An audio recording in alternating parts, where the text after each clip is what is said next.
April 23 நடைபெறவுள்ள தமிழக சட்டமன்ற தேர்தலில் 100% வாக்களிப்பை உறுதி செய்யும் வகையிலும் அனைவரும் தவறாது தங்களது ஜனநாயக கடமையை நிறைவேற்ற வேண்டும் என்பதனை வலியுறுத்தி மத்திய அரசின் மை பாரத் கேந்திரா திருச்சிராப்பள்ளி மாவட்டம் மற்றும் வீரமங்கை வேலுநாச்சியார் இளையோர் சங்கம் கலைக்காவிரி நுண்கலை கல்லூரி இணைந்து திருச்சியில் வாக்காளர் விழிப்புணர்வு பேரணியை இன்று நடத்தியது.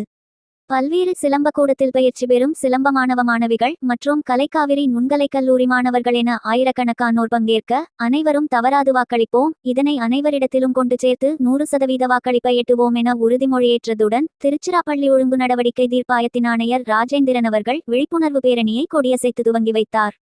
இந்த நிகழ்வில் மகளிர் திட்ட இயக்குனர் சுரேஷ், திருச்சிராப்பள்ளி மேற்கு தனித்துணை வட்டாட்சியர் சர்க்குணன் உள்ளிட்ட வருவாய்த்துறை அலுவலர்கள் மற்றும் மகளிர் திட்ட அலுவலர்கள், கல்லூரி பேராசிரியர்கள், நாட்டு நலப்பணி திட்ட அலுவலர் சதீஷ்குமார், முத்துக்குமார், மோகன், சிலம்பாசான், ஜெயக்குமார், நவீன், தினேஷ், ராமகிருஷ்ணன், பிரேம், சஞ்சீவ்